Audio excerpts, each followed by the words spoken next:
धार्मिक यात्रा कार्यक्रम रे आपनको स्वागत करू।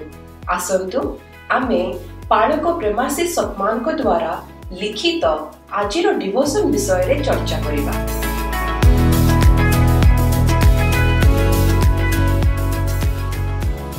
Praise the Lord. आज आमे गोटे बहुत माने प्रेरणादायक विषय रे कथा हेबा।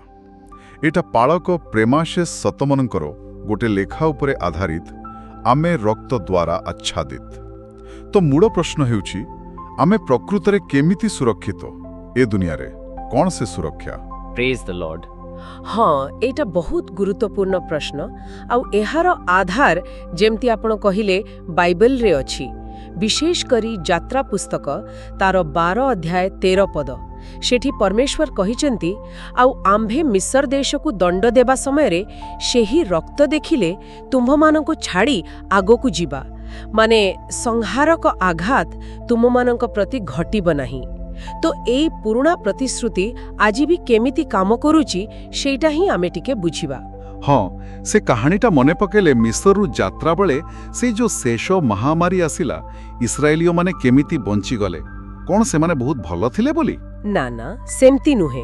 सेठी तो मजा कथा सेमानंकर निज धार्मिकता पई नुहे, बरम केवल सेई जो मेषशाबकर रक्त जहाकू सेमाने द्वारबंधरे लगेइथिले परमेश्वर सेही रक्त देखिले, बास सेतिकी संहारक आगकू चलीगला। अच्छा, एटा तो बहुत शक्तिशाली चित्र एकदम। आउ पालक सत्तमन एई चित्र को आजिर दिन सहित जोड़ी छंती। देखंतु आम जीवन रे भी तो अनेक संहारक आसंती नुहे कि? केतेबेले रोग, केतेबेले आर्थिक चिंता, केतेबेले आउ किछि भय। हाँ, तो आम पाखरे भी सेमिति गोटा आवरण अछि। अच्छा, को आवरण? सीटा होची प्रभु जीसु ख्रीष्टंक रक्त। जोहन बाप्टिस्ट भाई कहिथिले ना, जीसु होउछंती परमेश्वरंक मेष शाबक जे जगतर पाप नै जानती। तांकर सेई बलिदान, तांक रक्त, सेटा ही हमर प्रकृत सुरक्षा। बुझिले, किंतु माने बेले बेले मन को आसे मु तो बहुत पाप करिछि, मो जीवन तो सेमिति किछि ठीक नुहे, मु कोने सुरक्षा पई योग्य, एमिति भावना आसे ना। काम बा योग्यता उपरे निर्भर करे नाही, बिल्कुल नुहे। ठीक जेमती इस्राएलियो मानंकु क्षेत्र रे थिला, से माने योग्य थिले कि नाही सेटा प्रश्न नथिला, रक्त थिला कि नाही सेटा ही मुख्य थिला। तो आमे जेतेबेले जीसुंकु विश्वास करू, परमेश्वर आमको आम पाप भितरे देखंती नाही। ओहो, ताले केमुकी देखंती? से आमको जीसुंक भितरे देखंती, माने जीसुंक रक्त देई आमे धौत हेई जाऊ, आम परिचय जीसुंक ठारे सुरक्षित। एफिसे पत्र रे अछि ना 1.7 रे, ताहांक ठारे आम्भे माने ताहांकर रक्त द्वारा मुक्ति, अर्थात आपण आपणा अपराधर क्षमा पाई अछु।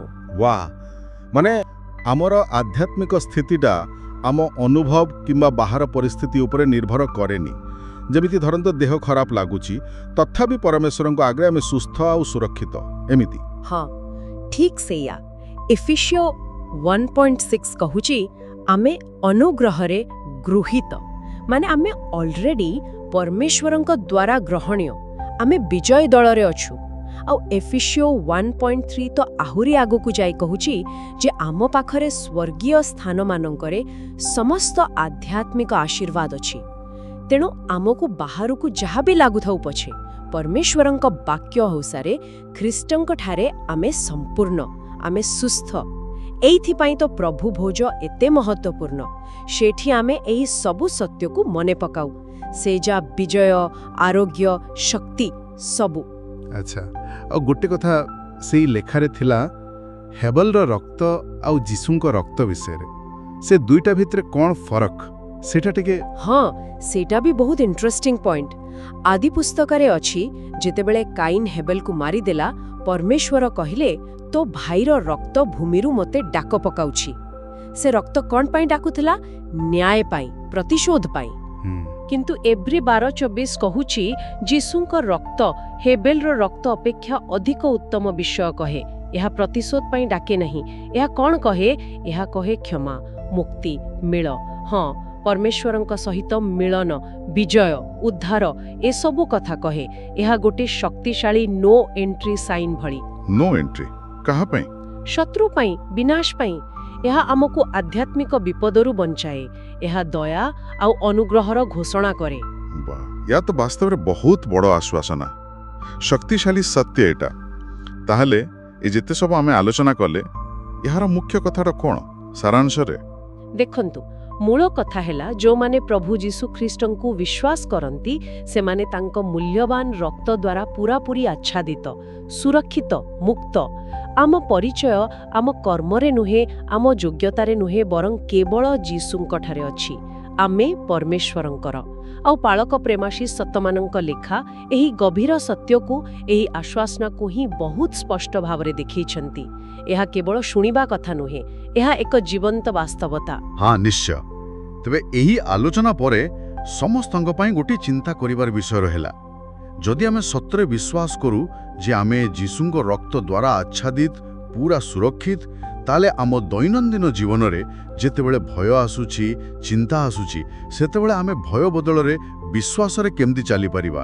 आम काम रे आम कथा रे आम चिंता रे ए विश्वासर प्रभाव केमदी देखा जीवो ए विषय रे टिके चिंता करिबा।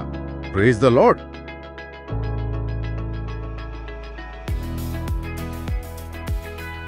आज आत्मिक यात्रा कार्यक्रम रे जोग देवा पई धन्यवाद जेउठी आमे प्रतिदिन परमेश्वर को वाक्य आलोचना करूछु। जदि एही कार्यक्रम आपन को आशीर्वाद देई अछि तेबे एहाकू आपना फैमिली आउ फ्रेंड्स व्हाट्सएप ग्रुप रे शेयर करंतु। आसंता काली पुणी देखा हबा। धन्यवाद।